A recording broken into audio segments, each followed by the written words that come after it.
Between 1792 and 1800, over 400 enslaved men, women and children built what would become the most recognizable building in America. Their names were deliberately erased from official records. Their bodies were buried in unmarked graves across the District of Columbia. For 2 centuries, the government maintained these omissions weren't accidental, they were policy. In 1901, a restoration crew discovered something beneath the East Wing's foundation that made the superintendent order an immediate halt to all excavation. The workers were sworn to silence. The discovery was reburied within hours. What they found suggested the original construction involved far more than simple labor exploitation. It pointed to systematic concealment of deaths that occurred under circumstances the young republic could never afford to acknowledge. Tonight, you'll hear what those records actually contained. Before we continue with the story of how America's greatest symbol was built on suffering deliberately hidden from history, I want to ask you something. If you're listening from Washington, D.C., Virginia, Maryland, or anywhere in the United States, leave a comment telling us where you're from. These stories belong to all of us, and knowing where our listeners are connecting from makes this community even stronger. Now, subscribe to Liturgy of Fear so you never miss the dark chapters of American history they tried to bury. Let's uncover the truth together. The discovery in 1901 wouldn't be the last time someone stumbled onto evidence of what really happened during those 8 years of construction. But to understand why those findings were so dangerous, you need to know how the project began and who was really forced to build it. Philadelphia served as the nation's capital in 1790, but the Residence Act passed that July mandated a new federal district along the Potomac River. President Washington himself selected the precise location in January 1791, 10 miles square, carved from land ceded by Maryland and Virginia. The site was hardly the grand landscape depicted in later paintings. It was malarial swampland, dense with mosquitoes, unbearably humid in summer, and populated by scattered tobacco plantations worked by enslaved people who'd been farming that soil for generations. The commissioners appointed to oversee construction faced an immediate problem. The federal government had no money. The entire project, President's House, Capitol, department buildings, roads, would cost an estimated $400,000, an astronomical sum for a nation still drowning in Revolutionary War debt. Secretary of State Thomas Jefferson proposed a solution that seemed elegant in its simplicity: hire enslaved workers. Their masters would be paid a rental fee, typically $5 per month per enslaved person, while the workers themselves would receive nothing beyond basic food and shelter.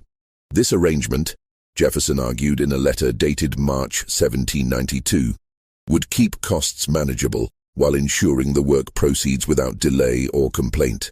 The chief architect, James Hoban, an Irish immigrant who'd designed several prominent buildings in Charleston, submitted plans for the President's House in July 1792. His design drew heavily from Leinster House in Dublin, featuring Georgian symmetry and ambitious scale. When Washington reviewed the plans, he insisted on making the building even larger, 1/5 bigger than Hoban's original proposal. This expansion would require substantially more labor, more materials, and more time. The commissioners sent notices throughout Maryland and Virginia. Masters could hire out their enslaved workers to the federal construction project. The compensation was reliable, and the government promised to return the workers unharmed. That promise would prove worthless. By November 1792, approximately 150 enslaved workers had been assembled at the construction site. They came from plantations throughout the region, from Loudoun County, Charles County, Montgomery County, Prince George's County. Their masters' names appear in the commissioners' payment ledgers: Daniel Carroll, Notley Young, Samuel Davidson, William Brent.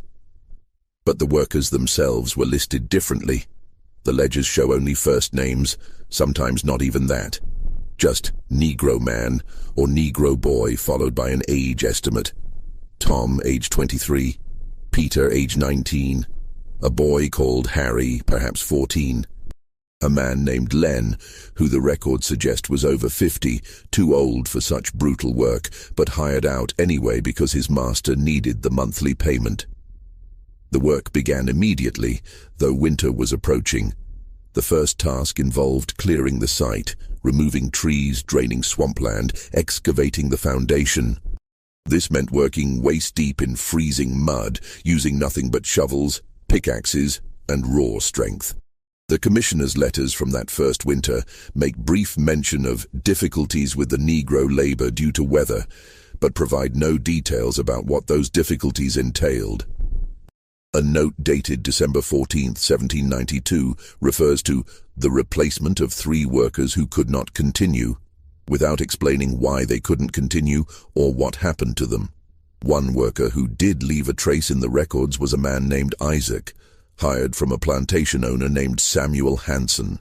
Isaac was a skilled carpenter, one of several enslaved craftsmen brought to the project because their expertise was essential. The commissioner's correspondence shows Isaac worked on the interior carpentry throughout 1793 and 1794, and that Hanson received payment for Isaac's labor through November 1794. Then Isaac's name disappears from the ledgers. No note of his return to Hanson's plantation. No record of sale or transfer. Simply absent from the documents, as though he'd never existed. Another name that appears frequently in early records is Peter Lennox, a quarryman enslaved by Martha Custis Peter, step-granddaughter of George Washington. Lennox was tasked with supervising stone cutting at the government quarry in Aquia, Virginia, where the cream-colored sandstone for the president's house was extracted. The quarry work was among the most dangerous. Massive blocks of stone had to be cut, lifted, and transported without modern equipment. A single mistake could crush a man instantly. Lennox's name appears in payment records through 1796, noted as reliable and skilled. After 1796, he too vanishes from documentation. The commissioners, Thomas Johnson, Daniel Carroll, and David Stewart, rotated through various appointments, but their correspondence reveals a consistent anxiety about the project timeline. President Washington wanted the house completed before his term ended in 1797. This pressure translated into grueling work schedules for the enslaved laborers. Letters between the commissioners and Hoban reference working from dawn until dark when weather permits, and double crews on foundation work to meet deadlines. These brief mentions hint at the reality. 16-hour days, 7 days a week during good weather, with no compensation beyond minimal food. The living conditions were equally harsh. The enslaved workers were housed in temporary wooden structures near the construction site, crude barracks that offered little protection from the elements. An expense record from March 1793 notes the purchase of straw for Negro quarters, suggesting they slept on the ground with only straw for bedding. Another entry from August 1793 authorizes the purchase of salt fish and corn meal for feeding Negro workers. The cheapest possible provisions. No meat, no vegetables, just enough to keep them working. Disease was inevitable. The swampland bred malaria, typhoid, dysentery. The commissioner's letters occasionally mention sickness among the workforce, always framed as an inconvenience to the construction schedule. A note from June 1793 complains that the flux has taken hold among the Negro laborers, reducing our available workforce by nearly a third. The flux, dysentery, could kill within days if severe. The letter says nothing about treatment or recovery, only about the delay it caused. Medical care for enslaved workers was minimal at best. The commissioners hired a physician named William Thornton to attend to workers, but his compensation records show he was paid far less for treating enslaved workers than for treating free white laborers. More tellingly, Thornton's bills show dramatically fewer visits to enslaved workers despite their larger numbers. When an enslaved person fell too ill to work, the most common solution was to send them back to their master and hire a replacement. This practice left no paper trail of what happened to those who were returned, whether they recovered, whether they died, whether they were sold off to recoup the lost rental income. The Scottish stonemason Colin Williamson kept a more detailed record than most. Williamson supervised much of the stonework and maintained a diary that survived in his family's papers until donated to the Library of Congress in 1968. His entries from 1794 and 1795 provide rare glimpses into the daily reality. "The Negro men work the stone despite bleeding hands," he wrote in April 1794. "They are given no gloves, no proper tools for their hands, yet are expected to produce the same quality as trained masons. Several have infections that should be tended." I mentioned this to the commissioner's representative, who said treatment would be provided when time allowed. Time, it seems, never allows. Williamson's diary also records an incident from July 1794 that doesn't appear in any official documentation. "Today, a scaffold collapsed on the south wall. 3 men fell, 2 of them Negroes. The white man was carried to the physician immediately. The 2 Negroes were left where they fell for nearly an hour before anyone attended them. One appears to have a broken back. I suspect he will not survive, and if he does, he will never walk again. This troubles me greatly, but I am told this is not my concern. The man with the suspected broken back was likely a worker named Ben, enslaved by William Brent. Ben's name appears in payment ledgers through June 1794, then stops. Brent continued to receive payment for Negro labor in July and August 1794, but the name changes to Negro Man Jim. This pattern, sudden name substitutions in the payment records without explanation, occurs repeatedly throughout the construction period, suggesting workers were being replaced, but the circumstances of their departure were deliberately left unrecorded. By 1795, the structure's shell was largely complete, but interior work would take several more years. The project expanded to include not just the president's house, but also the surrounding landscape, roads, and ancillary buildings. This expansion meant the workforce actually grew during the latter half of the decade.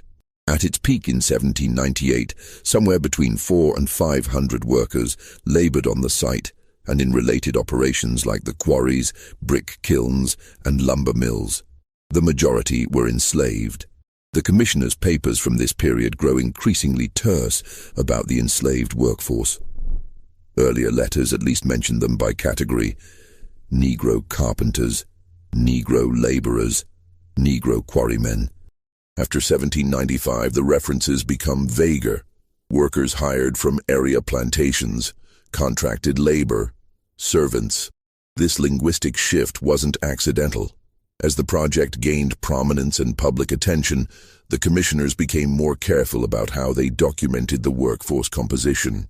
They understood even then that the optics were problematic. Here was the house of the president, the symbol of the new republic, being built by people who had no freedom in that republic. George Washington himself visited the construction site multiple times throughout the 1790s. His diary entries about these visits focus on architectural progress and timeline concerns. He never once mentions the enslaved workers in these entries, despite the fact that they made up at least 70% of the workforce. This omission speaks volumes about how the founders chose to see, or not see, the labor that built their institutions. The white laborers on site, immigrants mostly from Ireland and Scotland, were paid actual wages, typically $1 per day for skilled craftsmen, 50 cents for ordinary laborers. They could leave if they chose. They could complain about conditions. They had names in the records that included surnames, places of origin, next of kin. When they were injured, they received medical care and compensation. When they died, they were buried in marked graves and their families notified. None of this applied to the enslaved workers. They had no choice, no voice, no recourse. They built the house stone by stone, brick by brick, knowing they would never walk through its doors as anything but servants, knowing their children would inherit their chains, knowing their names would be forgotten while the names of the architects, commissioners, and presidents would be etched into history books. But some of them left marks anyway. Small, deliberate acts of presence that would only be discovered centuries later. In the spring of 1796, James Hoban reported a problem to the commissioners. Several stone blocks being set into the north wall bore strange markings. shallow scratches that appeared deliberate rather than accidental damage from quarrying or transport. Hoban's letter, dated April 3, 1796, describes them as crude symbols or letters, purpose unknown. He asked whether the blocks should be replaced or simply turned inward so the markings wouldn't be visible. The commissioner's reply, dated April 10th, instructs Hoban to turn the stones inward and continue construction. The markings are likely meaningless scratches from handling, the letter states. There is no need to delay work for such trivialities. The incident was considered closed, but the markings weren't meaningless. They were names. Enslaved workers with stone-cutting skills had carved their names, or sometimes just initials, into blocks they'd shaped. The carvings were subtle, easily dismissed as accidental marks unless you knew what to look for. They were acts of extraordinary courage, because if discovered during the carving, the punishment would have been severe.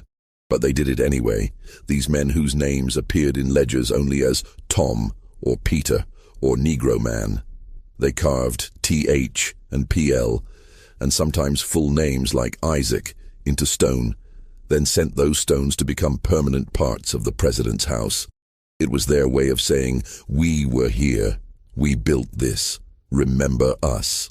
Hoban never reported finding additional marked stones, which suggests either he stopped noticing or stopped reporting. Given the commissioner's dismissive response, the latter seems more likely. Why bother the commissioners with something they'd already deemed irrelevant? The marked stones weren't discovered again until 1902, during Theodore Roosevelt's renovation of the building. Workers removing plaster from interior walls found the stones with their carvings turned inward, exactly as Hoban had been instructed to place them. The renovation supervisor, a man named Charles McKim, made a note of the discovery in his private records. Found various stones with crude markings on interior faces. Some appear to be initials or names, origin uncertain. Likely made by workers during original construction. McKim's note suggests he understood the significance, but no official report was ever filed. The stones remained in place, hidden behind new plaster. But the marked stones were only a small part of what had been deliberately concealed. The more significant hiding began in the summer of 1797, following an incident that could have destroyed the project's already fragile reputation. July 1797 brought one of the worst heat waves anyone could remember. Temperatures climbed above 100 degrees for days on end. The combination of extreme heat, swampland humidity, and inadequate water supplies created catastrophic conditions for the workers. Within 2 weeks, dozens of enslaved laborers fell ill with what the commissioner's correspondence refers to vaguely as summer fevers. The commissioners sent urgent letters to plantation owners. "Your workers have taken sick and cannot continue. Send replacements." These letters are unusually numerous for late July and early August 1797. At least 23 survive in the archives. Each requests immediate replacement workers, which suggests the number of sick workers exceeded 23, possibly by a substantial margin. What happened to those workers? The commissioner's papers contain no follow-up correspondence explaining their fate. The plantation owners' replies, where they survive, are terse. Acknowledged, replacement sent. No mention of the sick workers being returned. No mention of their recovery or death. Nothing. Colin Williamson's diary entries from this period are harrowing. The sickness spreads through the Negro quarters like wildfire. He wrote, on July 23, 1797, "I have seen at least a dozen men too weak to stand, yet there is no physician attending them. They lie in those wretched barracks burning with fever, and no one seems concerned except to determine when replacement workers will arrive. I asked the commissioner's man, what provisions have been made for treatment? He told me the sick ones have been moved to an isolated area to prevent contagion spreading to the other workers. When I asked where this isolated area was, he became evasive and told me it was not my affair." Williamson's entry from July 28 is more disturbing. "I have learned where the sick are being kept. There is a hastily constructed shed near the old kiln site, perhaps a quarter mile from the main construction. I walked there this morning despite being told to keep to my assigned area. What I found troubles me deeply. At least 20 men lie in that shed with almost no care. One woman, a young girl really, cannot be more than 16, tends to them as best she can with nothing but water and rags. The heat inside that shed is unbearable. Many of the men are clearly dying. I confronted the overseer about this barbaric treatment and was told, quite plainly, that the commissioners cannot afford to halt construction for illness, that the sick will either recover or they won't, and that my job is stonework, not nursing. I feel ashamed to be part of this enterprise. The young girl Williamson mentioned appears nowhere in official records. Enslaved women worked on the project too, primarily as cooks and laundresses, but their presence is barely documented. This particular girl may have been brought specifically to tend the sick, an enslaved person with nursing experience hired temporarily and then returned to her master when the crisis passed, or didn't pass. Williamson's final entry on the subject, dated August 5, 1797, is chilling in its brevity. The shed near the kiln is empty now, all of them. I asked what happened to the men who were there. I was told they'd recovered and been sent back to their plantations. But I saw no wagons arrive to transport them. I saw no men walking or being helped away. The shed is simply empty, and no one will speak of it.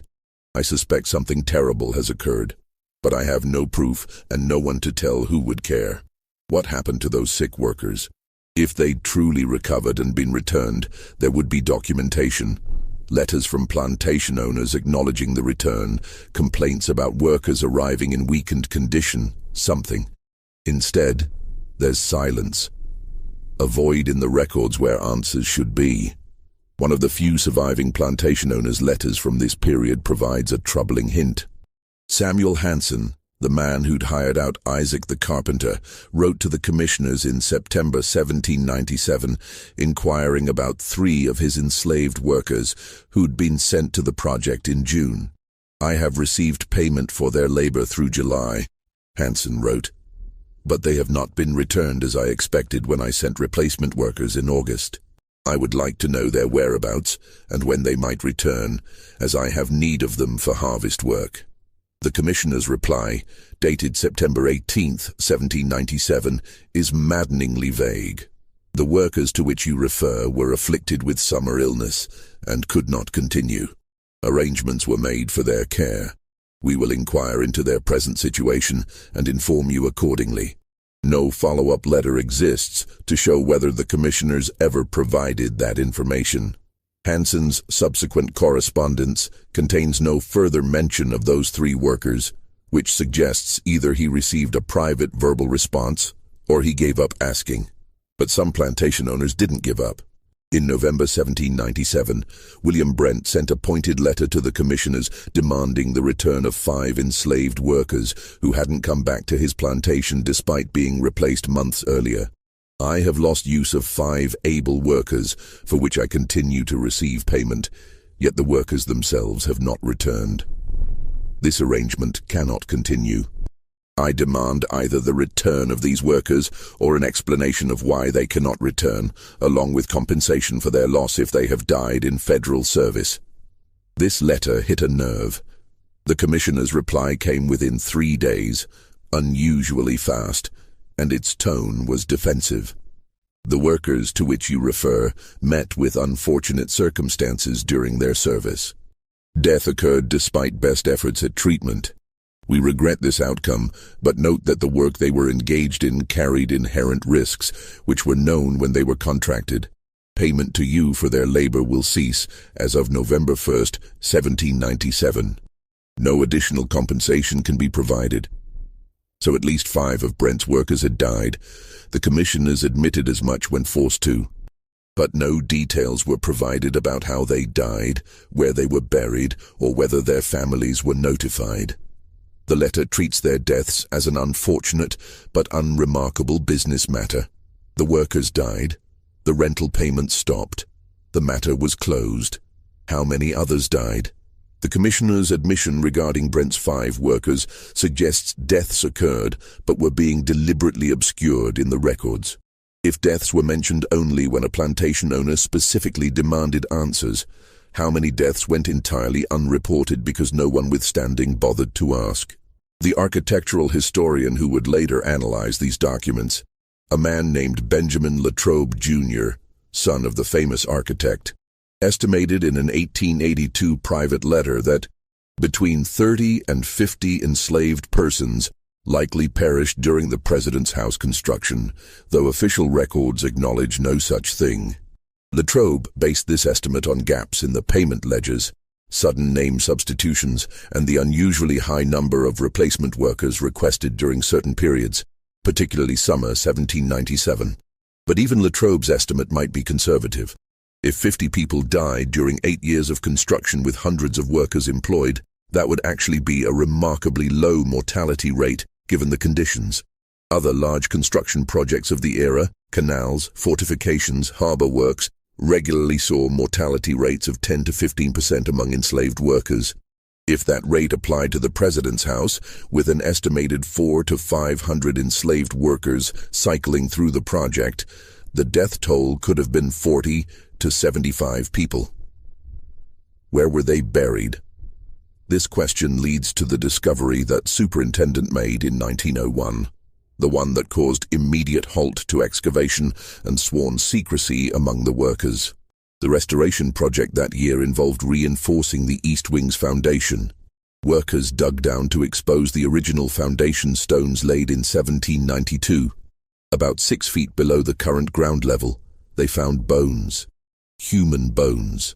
At least a dozen skulls, according to the superintendent's private notes, along with numerous other bones that appeared to have been buried hastily and without ceremony. No coffins, no markers, just bones in the dirt beneath the building's foundation.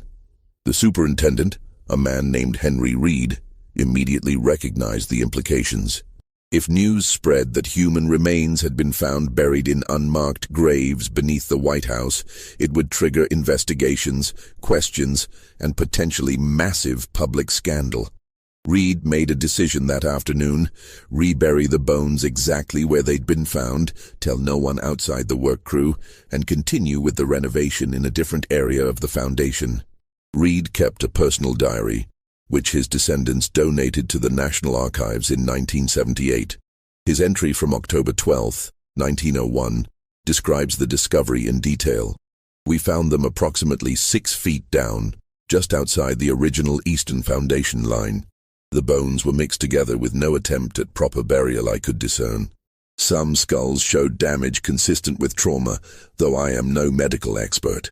We counted at least 12 skulls, possibly more as some were fragmentary. The Negro workers on our crew became very quiet when we uncovered them.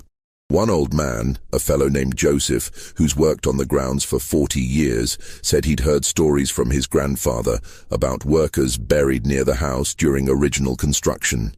He said his grandfather called them the Forgotten Ones. We reburied everything before day's end. I instructed all workers that nothing was found and that anyone speaking of this discovery would be immediately dismissed.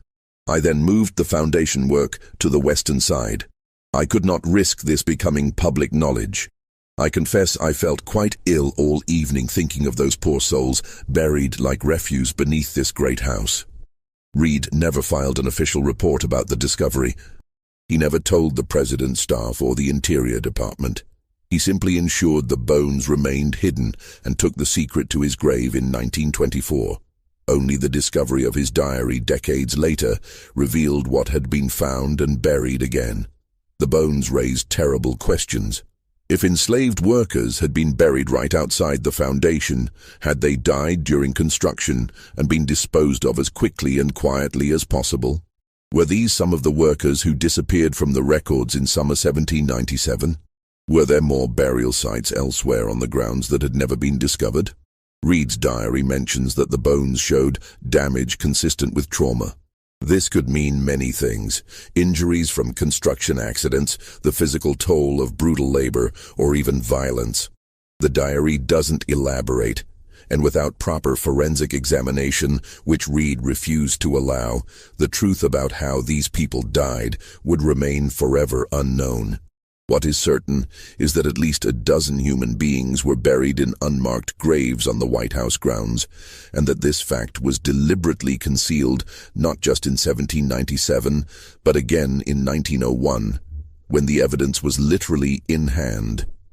Someone decided both times that these deaths were better left unacknowledged.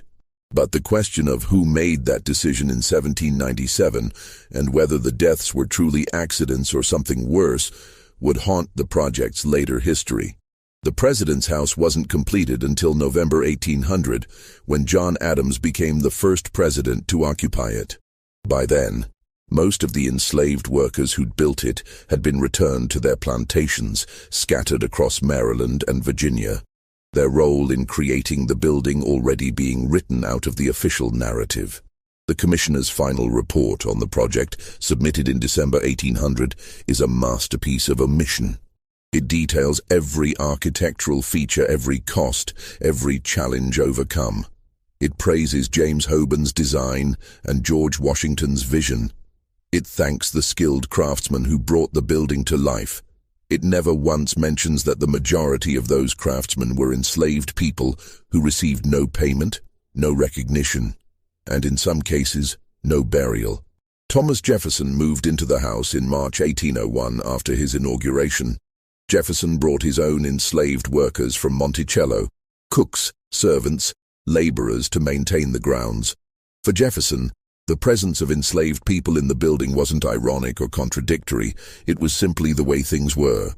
He wrote eloquently about liberty while surrounded by people who had none, and he never seemed to grasp the profound dissonance in this arrangement. The building became known as the White House decades later, though the origin of that name is disputed. Some say it came from the white paint used to cover the sandstone walls after British troops burned the building in 1814. Others claim it was always called that because of the aquea sandstone's natural color. Either way, the name took hold, and with it, a mythology about the building's construction that was almost entirely false. Official White House histories written throughout the 19th century barely mentioned the enslaved workforce. When they did acknowledge their existence, it was with euphemistic language like servants, workers from local plantations, or contracted labor. The implication was always that these were ordinary employees doing ordinary work for ordinary compensation. The fact that they were enslaved, that they had no choice, that they received nothing, all of this was smoothed over, sanitized, rendered invisible. Even histories that acknowledged slavery's role in construction minimized it. An 1831 guidebook to Washington described the building as erected by skilled craftsmen and laborers, brought together through the federal commissioner's diligent efforts. Technically true, but brought together makes it sound like a voluntary collaboration rather than coerced labor. The guidebook's author, a man named Jonathan Elliott, certainly knew the truth. He'd researched the commissioner's papers, but he chose language that wouldn't disturb readers' patriotic pride in the building. This pattern of selective memory continued through the century.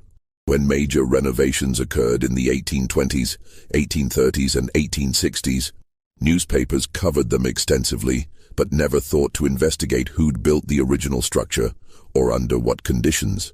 When presidents gave tours and speeches about the house's history, they spoke of architectural influences from Irish and Scottish traditions, but never mentioned the African hands that actually constructed the walls. Some people knew the truth, though. They just didn't have platforms to share it. Among the enslaved community in Washington and surrounding areas, the story of the building's construction was passed down through generations. Elderly people who'd worked on the project told their children and grandchildren what it had really been like. They described the heat, the sickness, the friends who disappeared and never returned. They talked about the bones buried on the grounds, the marked stones hidden in the walls, the names that no one would remember. One of these stories was preserved in a remarkable document discovered in 1978. Among papers donated to Howard University was a handwritten narrative by a woman named Celia Robertson, born into slavery in 1819. Robertson's grandfather, Thomas, had worked on the President's House construction in the 1790s. She wrote down his stories as he told them to her in the 1840s, creating one of the only first-hand accounts of what the work was actually like. Thomas's stories, filtered through his granddaughter's memory and writing, paint a picture that's far darker than any official history. Grandfather Thomas said they worked until their hands bled and their backs couldn't straighten. He said the white overseers didn't see them as men, but as tools, like the hammers and saws. When a tool broke, you got another. When a man fell, you got another man. He said they buried friends in the night when no one was watching, said prayers over them that nobody wrote down. He said his friend Peter carved his name in a stone and told Thomas, "They'll forget us, but the stone will remember. Long after we're gone, our names will be in those walls, even if nobody can see them." Grandfather cried when he told me that. He said Peter never came home from the work, said he got sick one summer and they took him away, and that was the last anyone saw of him. Celia Robertson's account continues with stories of her grandfather's trauma from the experience. "He had nightmares about the house for the rest of his life," she wrote. "He'd wake up shaking, saying he could still hear the sounds of men dying in that shed where they put the sick ones. He said he tried to help them, tried to bring them water, but the overseers wouldn't let him near. He said you could hear them calling out for their mothers, for their wives, for water, for mercy. He said the sounds stopped after a few days, and then the shed was empty, and nobody would say what happened to those men." Thomas also described the incident that left several workers dead from a scaffolding collapse, confirming Colin Williamson's diary entry. Grandfather said he saw the scaffold break and 3 men fall, 1 white man and 2 colored. The white man was carried away and tended to immediately. The 2 colored men lay there broken on the ground for near an hour before anybody even looked at them. 1 man had his leg twisted wrong and kept screaming, the other wasn't moving at all. Finally, they carried them both to the shed. He never saw either of them again. Robertson's document wasn't publicly known until it was discovered among Howard University's archives and written about in an obscure academic journal in 1982. Even then, it received little attention. The mainstream historical community largely ignored it, perhaps because it contradicted the more comfortable narrative about the building's origins that had been established over nearly 2 centuries. But the document raised important questions. If Thomas's memories were accurate, and there's no reason to think his granddaughter fabricated them, then the official record had deliberately obscured numerous deaths and terrible working conditions. The shed where they put the sick ones matched the location Colin Williamson described in his diary. The scaffolding incident matched Williamson's account almost perfectly. Thomas's stories and Williamson's contemporary observations were corroborating each other across decades. This convergence of evidence suggested something historians had long suspected but could never quite prove. The President's House construction involved significant loss of enslaved lives, and those losses were systematically erased from the historical record. The physical evidence supported this conclusion too. In 1978, the same year Robertson's account was discovered, a team of archaeologists conducted a survey of the White House grounds as part of a comprehensive historical documentation project. The survey included ground-penetrating radar analysis of areas that had never been developed or significantly disturbed since the 1790s. The radar revealed anomalies consistent with unmarked graves in at least 3 locations on the grounds. One site was very close to where Henry Reed's crew had discovered bones in 1901. Another was near the old kiln site that Williamson had mentioned in his diary. The third was in an area that's now part of the Rose Garden. The archaeologists noted these findings in their technical report, but recommended against excavation. Given the political sensitivity of potentially discovering human remains on the White House grounds, the report stated, and the fact that any such remains would likely be enslaved individuals buried without ceremony or record, we recommend these sites be left undisturbed and marked as potentially sensitive areas for future reference. In other words, we know there are probably bodies buried here, but digging them up would be politically complicated, so let's just note it and move on. This decision, Like Henry Reed's decision in 1901 and the Commissioner's decisions in the 1790s, prioritized institutional reputation over historical truth and human dignity. The people buried in those unmarked graves had been forgotten in death, just as they'd been exploited in life. Even when evidence of their existence surfaced, the response was to rebury it, literally or figuratively. The architectural historian who'd estimated 30 to 50 deaths, Benjamin Latrobe Jr., became obsessed with uncovering the true toll. After reviewing the surviving commissioner's papers in the 1880s, Latrobe began corresponding with elderly African Americans in the Washington area, trying to collect oral histories before that generation passed away. He managed to record accounts from 17 people whose grandparents or great-grandparents had worked on the president's house construction. Their stories were remarkably consistent. All mentioned brutal working conditions, insufficient food and water, endemic sickness, and people who vanished from the workforce and were never heard from again. Several specifically mentioned the summer of 1797 as particularly deadly. One man told Latrobe, "My grandmother said her uncle went to work on the president's building and caught the fever that summer when it was so hot. She said they took him to a place away from the others, and her mother went looking for him but couldn't find where they'd put him. Later, they told her he'd died and been buried, but they wouldn't say where. She looked for his grave for years but never found it."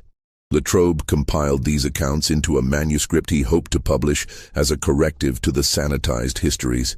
He titled it, "The Hidden Cost: Enslaved Labor in the Construction of Federal Buildings."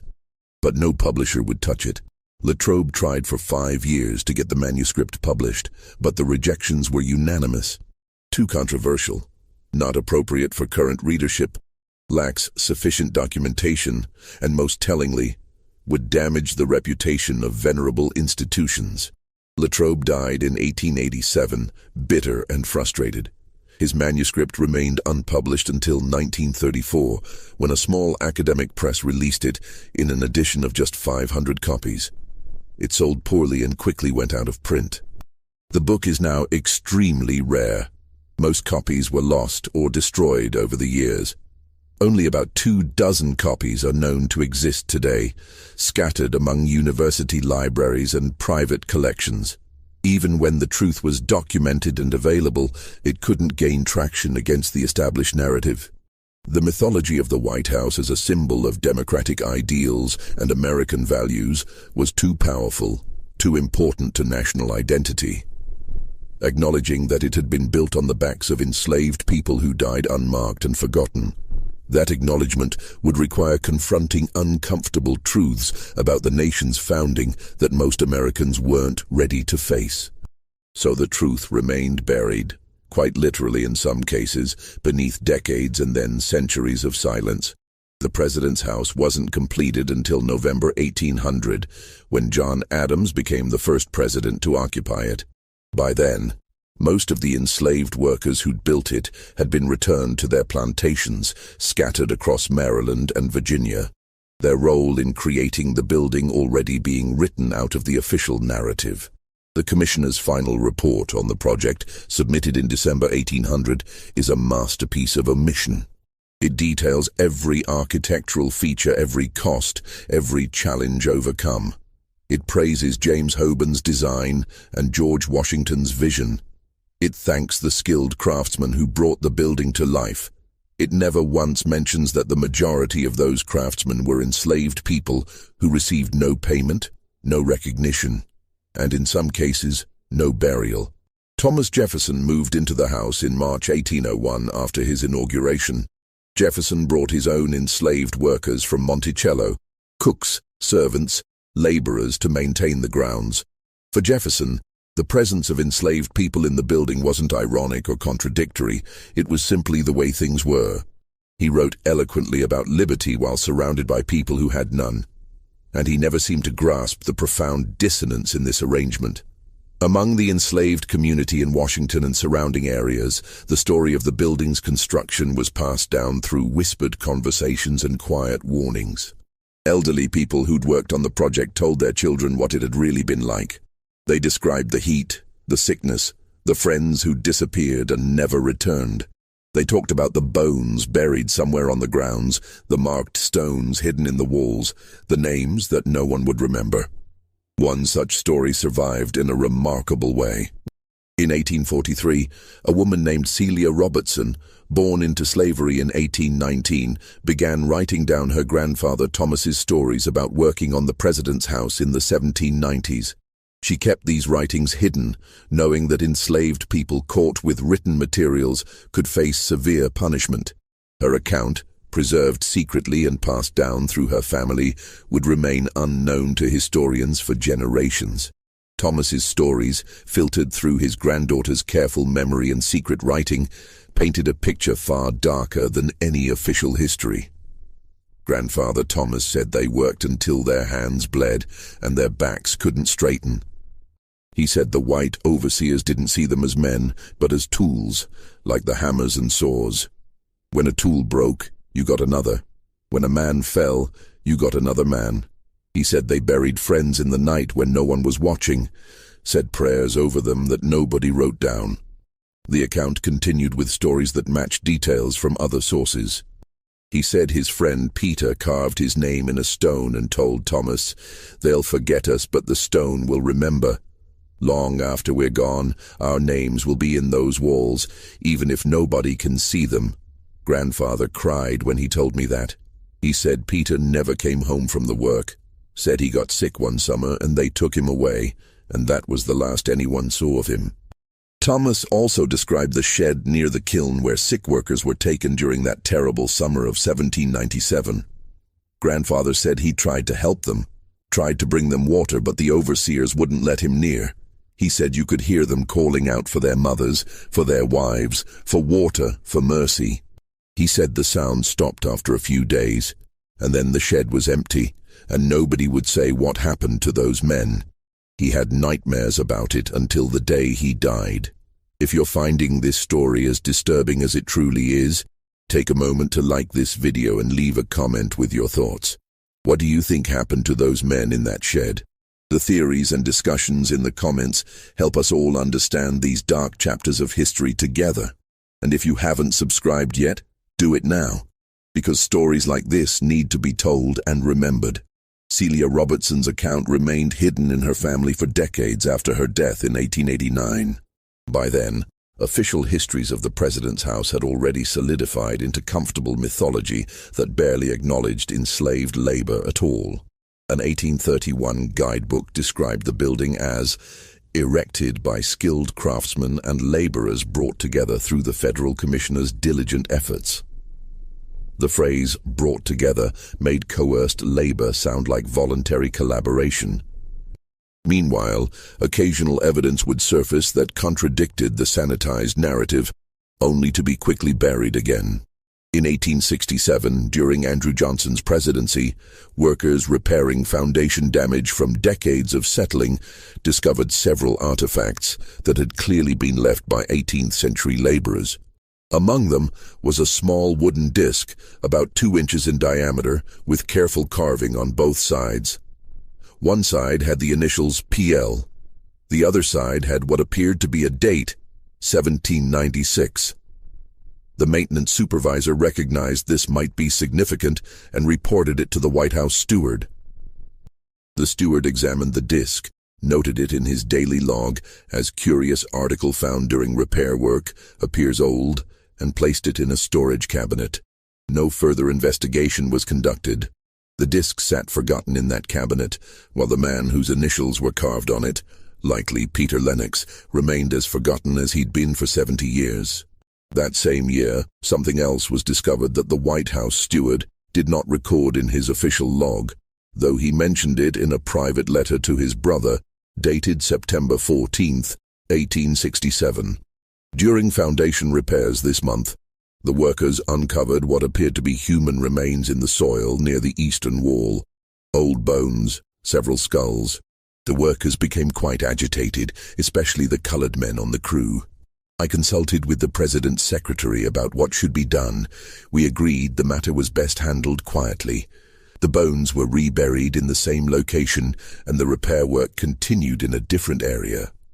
I suspect these were workers who died during original construction and were buried hastily on the grounds. But raising questions about this now would serve no good purpose and might cause unnecessary scandal.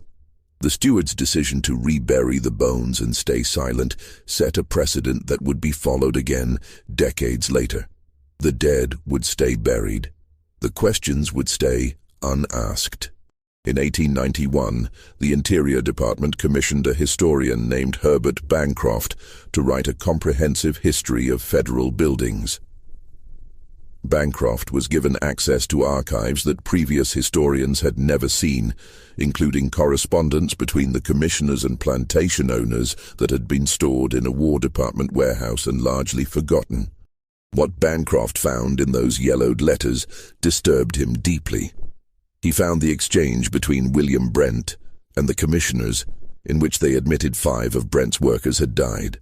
He found at least a dozen similar exchanges with other plantation owners. He found records of payment disputes where owners demanded compensation for workers who hadn't been returned. He found medical bills that suggested far more workers had required treatment than the commissioners had acknowledged publicly. Most disturbing was a letter he discovered from Samuel Davidson to his brother, dated December 1797, that had apparently never been sent. Davidson had written it in obvious anger. "I have received notification from the federal commissioners that 3 of my workers have died while in their service this past summer. They died in July, supposedly of fever, though no physician examined them as far as I can determine. Brother, these were healthy, strong men I sent to Washington in June. 3 months later, all 3 are dead, and I am told this is simply unfortunate luck. I do not believe it was luck at all. I believe conditions at that construction site are barbaric. The overseers are cruel and negligent, and men are dying from abuse as much as from any fever." The letter continued with an accusation that made Bancroft stop and reread it twice. "I have spoken with other owners who sent workers to that accursed project. William Brent lost 5 men, 5, and was told nothing until he demanded answers. I spoke with Notley Young, who said at least a dozen of his workers came back sick and weakened, and 3 died within weeks of returning home. The true toll of this construction is far higher than anyone will admit. I will not send another living soul to work on federal projects." Bancroft sat in that archive room for a long time after reading Davidson's letter. If the plantation owner's information was accurate, and Bancroft had found documentation confirming Brent's 5 deaths, then at least 24 enslaved workers had died that Davidson knew about. And Davidson explicitly stated, "The true toll is far higher than anyone will admit." Bancroft compiled his findings into a section of his manuscript titled "The Human Cost of Construction." He wrote carefully but honestly about what the records revealed. The construction of the President's House, that great symbol of American democracy, was accomplished in significant part through the forced labor of enslaved persons. The conditions under which they worked were brutal. The compensation they received was nothing, and the deaths that occurred, deaths which available evidence suggests numbered at minimum 40 individuals and quite possibly more, were deliberately obscured in official records and have been omitted from all subsequent histories of the building. When Bancroft submitted his draft manuscript to the Interior Department in early 1892, the response came swiftly. A letter dated March 3, 1892, instructed him in unambiguous terms, "While we appreciate your thorough research, we feel that the section regarding unfortunate incidents during construction does not serve the purpose of this commissioned history, which is to celebrate the architectural and engineering achievements of our federal buildings. Please remove this section entirely and focus on the positive aspects of these great American landmarks." Bancroft protested. He wrote back arguing that a complete history must include uncomfortable truths, that omitting the deaths and suffering of enslaved workers was a disservice to historical accuracy and to the memory of those who died. The Interior Department's reply was even more direct. Remove the section or the book would not be published and he would not be paid. Bancroft had spent 2 years on the project. He had a family to support. He removed the section, but he couldn't bring himself to destroy it. He kept the deleted pages among his personal papers, along with copies of the most damning letters he'd found. He wrote a note on the folder containing them. The truth about how the president's house was built. Removed from my history at government insistence. May someone braver than I eventually tell this story. H.B. April 1892. The published version of Bancroft's history appeared in 1893. It contained exactly one paragraph about enslaved labor. The project employed workers from area plantations under contract with their masters, a common practice of the era. These workers contributed their skills to the construction of this magnificent building. Bancroft's deleted section, with its careful documentation of deaths, its quotes from Davidson's damning letter, its estimate of 40 or more casualties, remained in his personal files. When Bancroft died in 1918, his papers were stored in boxes by his family, who didn't know what historical significance they contained. The architectural historian Benjamin Latrobe, Jr., son of the famous architect, had spent years in the 1880s trying to piece together the truth about the president's house construction. He'd reviewed what records he could access. He'd interviewed elderly African Americans whose grandparents or great-grandparents had worked on the project. He'd collected 17 oral histories, all consistent in describing brutal conditions, endemic sickness, and people who vanished and never returned. Latrobe compiled everything into a manuscript he titled The Hidden Cost, Enslaved Labor in the Construction of Federal Buildings. He estimated, based on gaps in payment records and the oral histories he'd collected, that between 30 and 50 enslaved persons had likely perished during the president's house construction. For 5 years, Latrobe tried to find a publisher. Every response was the same: too controversial, not appropriate for current readership, lacks sufficient documentation, and most tellingly, would damage the reputation of venerable institutions. Latrobe died in 1887, his manuscript unpublished. His papers were donated to a university library where they sat, uncatalogued and unread, in boxes marked simply Latrobe, Architectural Notes. The truth was available. It was documented. It was in archives and family papers and university collections, but it couldn't gain traction against the established narrative. The mythology of the White House as a pure symbol of American ideals was too important, too central to national identity. Acknowledging it had been built on the backs of enslaved people who died and were forgotten. That acknowledgement would require confronting truths that most Americans in the late 19th century weren't willing to face. In October 1901, the discovery that Henry Reed's crew made beneath the East Wing Foundation brought all of these buried truths rushing back to the surface, at least for the few people who knew about it. The restoration project that fall involved reinforcing foundations that had settled over a century. Workers dug down to expose the original stones laid in 1792. At approximately 6 feet below the current ground level, a worker's shovel struck something that wasn't stone or soil. He called his foreman over. They dug more carefully. Bones. Human bones. A skull, then another, then more. The foreman immediately stopped the crew and sent for Superintendent Henry Reed. Reed arrived within the hour and examined what they'd uncovered. At least a dozen skulls were visible, along with numerous other bones that appeared to have been buried hastily, without ceremony. No coffins, no markers, no artifacts. Just human remains discarded in the dirt beneath the building's foundation. Reed was 53 years old and had worked on prominent buildings throughout Washington for 30 years. He understood immediately what he was looking at and what it meant. He also understood that if this discovery became public knowledge, it would trigger questions that would lead to investigations that would uncover the history that had been so carefully buried for a century. He made his decision within an hour. The crew would rebury everything exactly where it had been found. They would tell no one. They would move the foundation work to the western side of the building, and every worker on the crew would be told that discussing this discovery with anyone would result in immediate dismissal. The Negro workers on the crew had become very quiet when the bones were uncovered. One older man, A laborer named Joseph, who'd worked on the White House grounds for 40 years, approached Reed as the reburial was taking place. "Sir," Joseph said quietly, "my grandfather worked on building this house back in the old days. He told stories before he died. He said there were men buried near the house, workers who died and nobody wanted to make a fuss about it. He called them the Forgotten Ones." Reed looked at the old man. "Did your grandfather say how many?"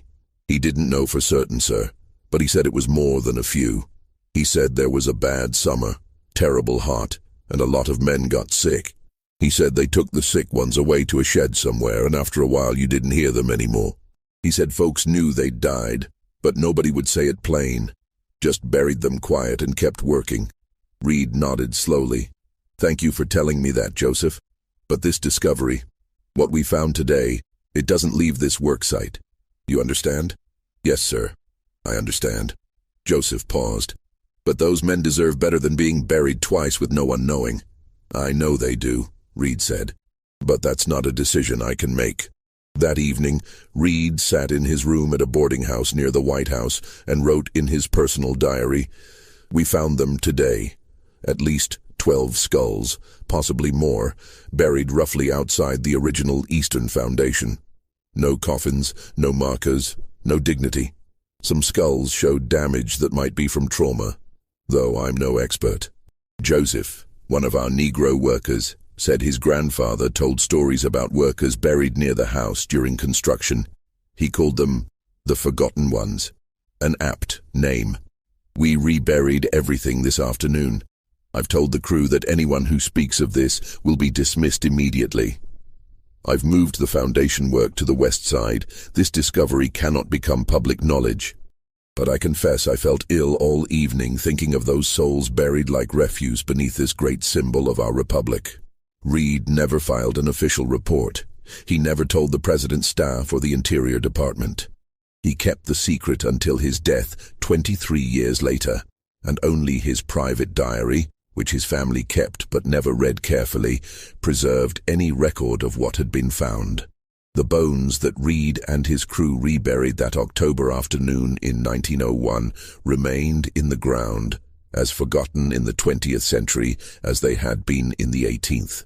The men they belonged to, some of whom were probably listed on the paper hidden in the foundation, some of whom had carved their names in stones now hidden behind plaster, stayed nameless and unmourned.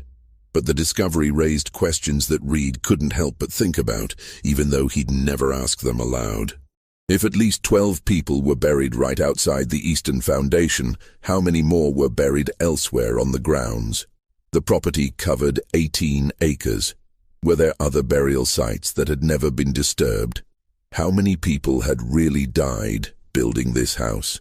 Reed thought about Joseph's grandfather's story of the shed where sick workers were taken that terrible summer. He thought about the skulls with trauma damage. He thought about the fact that no official records acknowledged any of this. Someone in 1797 had decided these deaths weren't worth documenting. Someone in 1867 had decided bones found during repairs should be quietly reburied. And now Reed himself had made the same decision in 1901. The pattern was clear. The dead would stay buried. The truth would stay hidden. And the comfortable mythology about the building would remain undisturbed. The following spring, in March 1902, workmen were removing old plaster from interior walls during renovation work when they discovered something that James Hoban had documented back in 1796. Behind the plaster, on stones that had been turned inward so their carved faces wouldn't be visible, were shallow scratches that weren't random at all. They were names. Initials. Small, deliberate marks carved by the people who'd shaped the stones. One worker noticed a stone with clear letters, TH. Another had PL. A third showed what looked like Isaac, carved carefully into the cream-colored sandstone. The workmen called over their supervisor, who examined the markings and then ordered the workers to replace the plaster immediately and not discuss what they'd found. But one worker, a young man named Timothy O'Brien, made a sketch of 3 of the carved stones before the plaster was replaced. He wrote in his own diary that evening, Found names carved in the stones today. Old James, the colored man who works in the basement, says those were likely enslaved men who built this place. He says they carved their names so they wouldn't be forgotten. Supervisor told us to cover them back up and not talk about it. Seems wrong, leaving those names hidden. But I suppose that's how it's always been. O'Brien's sketch showed 3 sets of markings. TH on one stone, PL on another, Isaac on a third, Peter Lennox, Thomas, Isaac. Names that appeared in the commissioner's payment ledgers a century earlier, now rediscovered carved in stone and immediately hidden again. The plaster was replaced that afternoon. The names were covered once more. The workers moved on to other walls, other renovations. Within a week, everyone had stopped thinking about the carved stones, if they'd thought about them at all. Theodore Roosevelt, who occupied the White House during these renovations, was never told about the bones found the previous year or the carved names discovered that spring. The information was deemed irrelevant to the president's concerns. Superintendent Reed had kept his silence, and the renovation supervisors saw no reason to break it. By the summer of 1902, all the renovation work was complete. The White House looked magnificent, its structure reinforced, its interiors refreshed. Visitors admired the building's beauty and historical significance. Tour guides told stories about the architecture, the presidents who'd lived there, the important decisions made within its walls. No one mentioned the bones buried on the grounds. No one spoke of the names hidden in the walls.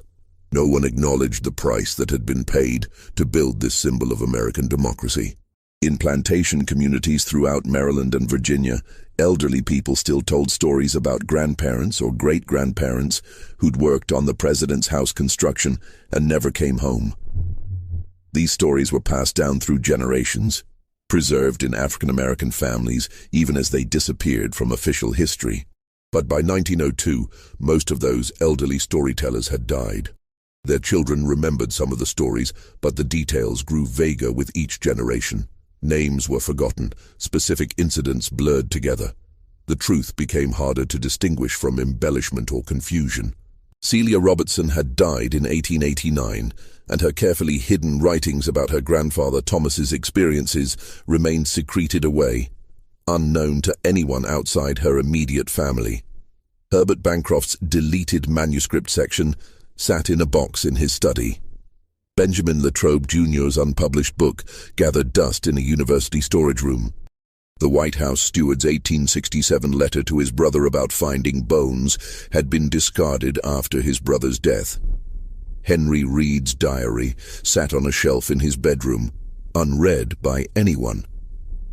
The truth existed, scattered across dozens of documents and memories and hidden artifacts, but scattered truth is invisible truth.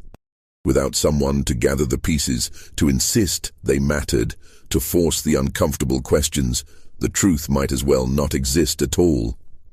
The president's house stood gleaming in the Washington sun, arguably the most recognizable building in America. Visitors from across the country came to admire it. School children learned about its history. Artists painted it. Photographers captured it. Politicians worked within it. And beneath their feet, in unmarked graves, scattered across the grounds, lay at least a dozen people who'd built the foundation those visitors walked upon. No one knew their names. No one knew exactly where they were buried. No one knew precisely how they died or how many others had died with them. The questions that should have been asked in 1797 were never asked. The investigations that should have happened in 1867 or 1891 or 1901 never occurred. The recognition that should have been given was never offered. The carved names stayed hidden behind plaster. The bones stayed buried in the earth. The documents stayed scattered and unread in various archives and private collections. And the comfortable myth that the president's house had been built by skilled craftsmen working under normal circumstances remained undisturbed. In the Negro neighborhoods of Washington, some people still knew different. Old folks would point toward the White House and say, "My people built that, built it with their own hands and got nothing for it." Some of them died building it and got buried right there on the grounds. But you won't read about that in any book. Their grandchildren and great-grandchildren heard these claims but didn't always believe them. The stories seemed too painful, too accusatory against the nation's greatest symbol. Surely if enslaved people had built the White House and died in the process, that would be in the history books. Surely the government would acknowledge something that important. But it wasn't in the history books. The government didn't acknowledge it. The stories were true, but they existed only in oral tradition among the descendants of the enslaved, while the written history told a different, cleaner tale. This is how truth dies, not in one dramatic suppression, but in 1,000 small decisions to look away, to stay silent, to prioritize comfort over honesty. Herbert Bancroft removing his section rather than losing his payment. Henry Reed reburying the bones rather than creating scandal. Renovation supervisors ordering plaster replaced over carved names rather than acknowledging their significance. Each decision seemed reasonable in isolation. Each person who chose silence had understandable reasons. But the accumulation of all those reasonable decisions meant that people who'd built the White House with their own hands, who'd died in the process, who'd carved their names in stone hoping to be remembered, those people were forgotten anyway. The White House still stands, more than a century after those bones were found and reburied. It stands on foundations laid by people whose names were erased from history. It was built with labor that was never compensated, never acknowledged, never honored. And for generations after 1902, the comfortable mythology persisted because the truth had been buried too many times, too deeply, by too many people who chose not to see it. This mystery shows us how historical truth can be methodically erased through seemingly reasonable decisions, how institutional silence can be more powerful than active censorship, and how people can build the most famous symbols while remaining utterly invisible themselves. It shows us that the cost of maintaining comfortable myths is often paid by those who have no voice to protest, no power to demand remembrance, no way to make history acknowledge they existed. What do you think happened to all those workers whose names disappeared from the records? How many do you think really died? Leave your comment below with your theories. If you found this story as haunting as it truly is, subscribe, hit the notification bell, and share this with someone who needs to hear these forgotten stories. See you in the next video.